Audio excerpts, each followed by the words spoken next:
Thank you very much, Mr. President. Ladies and gentlemen, good evening. Assalamu alaikum. Lovely to see you all here tonight. We are having a very entertaining night, are we not, with some very interesting things being said from the other side of the house tonight. Let me begin by saying, as a Muslim, as a representative of Islam, I would consider myself an ambassador for Islam, a believer in Islam, a follower of Islam and its Prophet. So, in that capacity, let me begin by apologizing to Anne-Marie for the Bali bombings. I apologize for the role of my religion and me and my people, for the killing of Theo van Gogh, for 7/7. Yes, that was all of us. That was Islam, that was Muslims, that was the Quran. I mean, astonishing claims to make in the very first speech tonight, on a day like today, where the Conservative Prime Minister of the United Kingdom is having to come out and point out that these kind of views are anathema. And I believe you're trying to stand for the Labour Party to become an MP in Brighton. If you do, and you make these comments, I'm guessing you'll have the whip withdrawn from you, but then again, UKIP's on the rise, they'll take you, the BNP, they might have something to say about your views. This is what Mehdi Hassan always does. By the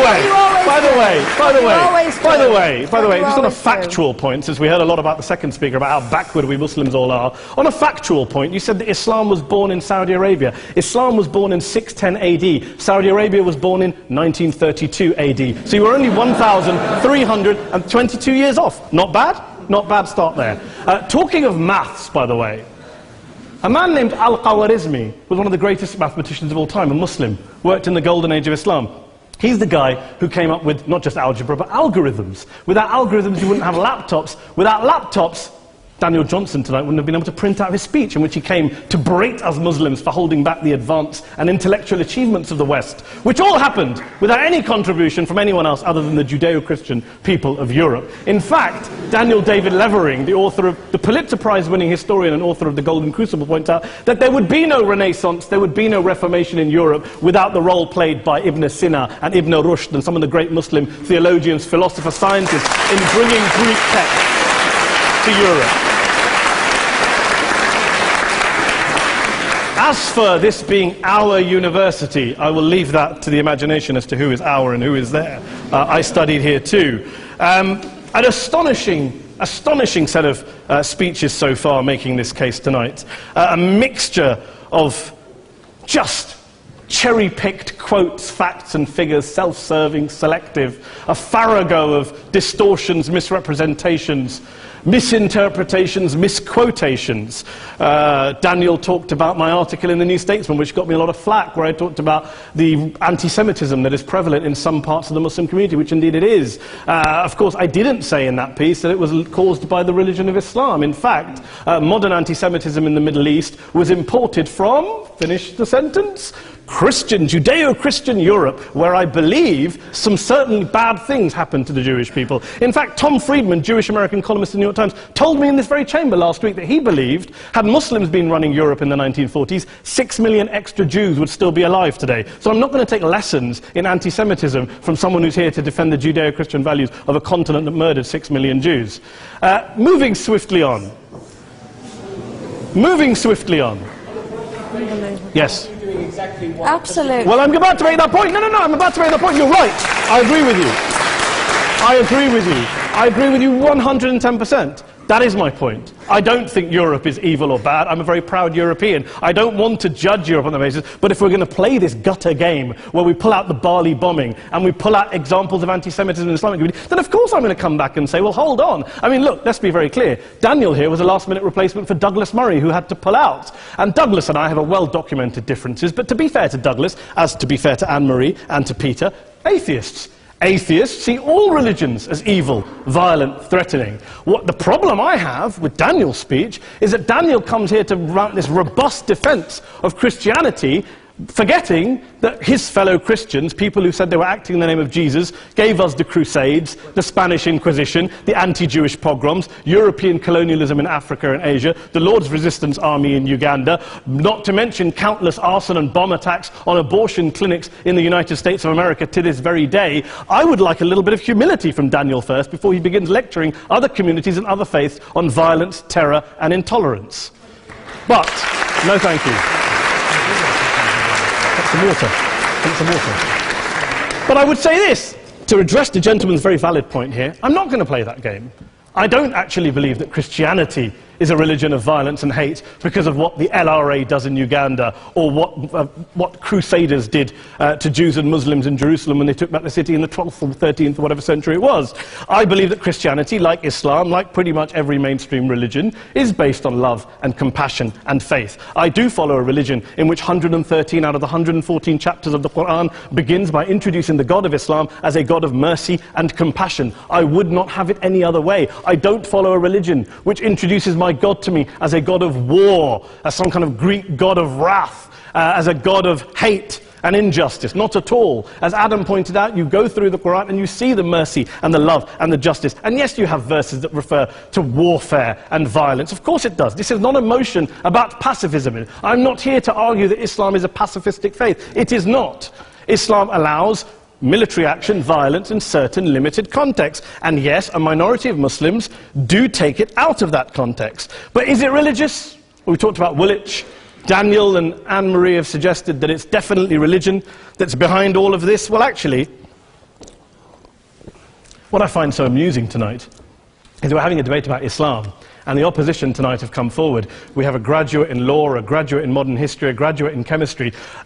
And, you know, I admire all of their intellects and their abilities, but we don't have anyone who's actually an expert on Islam, a scholar of Islam, a historian of Islam, a speaker of Arabic, even a terrorism expert or a security expert or a pollster, let alone to talk about what Muslims believe or think. Instead, we have people coming here, putting forward these views, putting forward these sweeping opinions. Listen to Professor Robert Pape of the University of Chicago, one of America's leading terrorism experts, who, unlike our esteemed opposition tonight, studied every single case of suicide terrorism between 1980 and 2005, 315 cases in total. And he concluded, and I quote, "There is little connection between suicide terrorism and Islamic fundamentalism or any of the world's religions. Rather, what nearly all suicide terrorist attacks have in common is a specific secular and strategic goal to compel modern democracies to withdraw military forces from territory that the terrorists consider to be their homeland."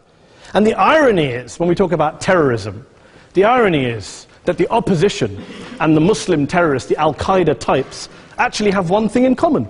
Because they both believe that Islam is a warlike, violent religion. They both agree on that.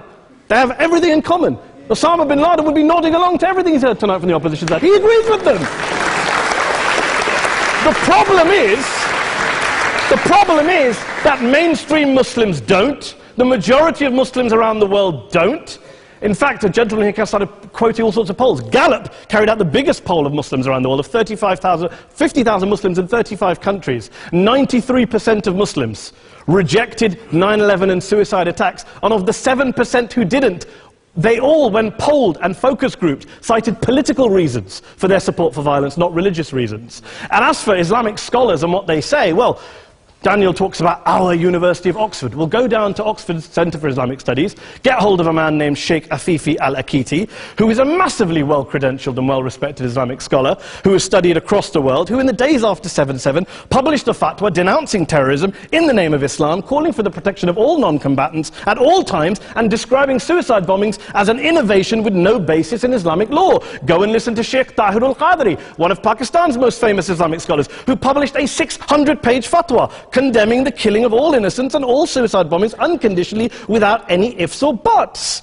There's nothing new here. This is mainstream Islam, mainstream scholarship, which has said this for years. You don't go out and kill people willy-nilly in the high street or anywhere else, on a bus or a mall, based on verses of the Quran that you cherry-pick without any context, any understanding, any interpretation, or any commentary. Point of information.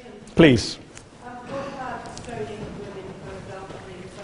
Well, it doesn't happen, apparently.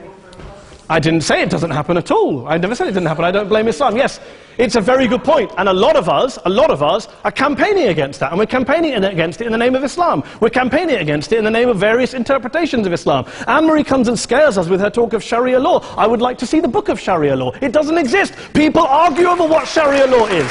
And you empower the extremists by saying there is only one version. You empower them all. I don't believe you took any interruptions, Anne-Marie, so I think you should stay there for a moment. Several countries. Here's what we're dealing with.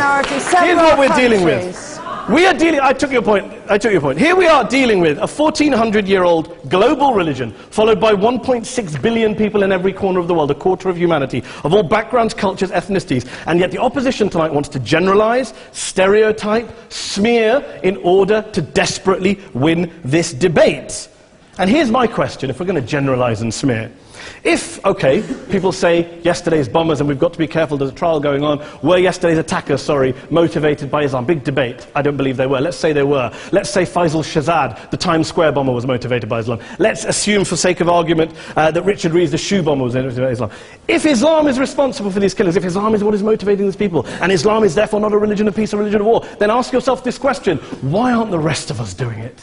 Why is it such a tiny minority of Muslims are interpreting their religion in the way that the opposition claim they are? Let's assume there are 16,000 suicide bombers in the world. There aren't. Let's assume there are for the sake of argument.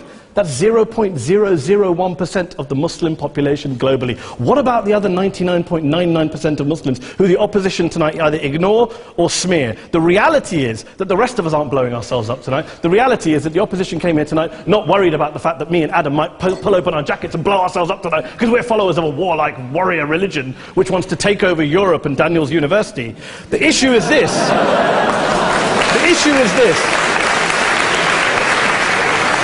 Unless the opposition can tell us tonight, and Peter Atkins is here, one of our great atheist intellectuals, can tell us tonight, can answer this question tonight: why don't the vast majority of Muslims around the world behave as violently and aggressively as a tiny minority of politically motivated extremists? Then they might as well give up and stop pretending they have anything relevant to say about Islam or Muslims as a whole. Ladies and gentlemen, let me just say this to you. Think about what the opposite of this motion is.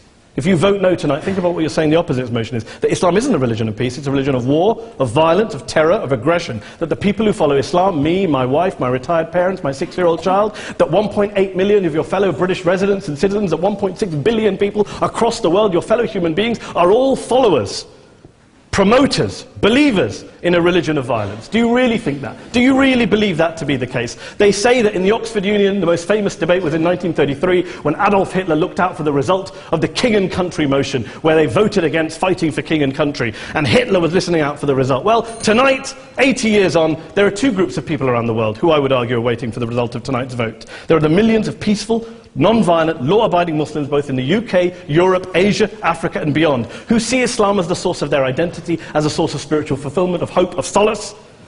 And there are the phobes, the haters, the bigots out there who want to push the clash of civilizations, who want to divide all of us into them and us and ours and their.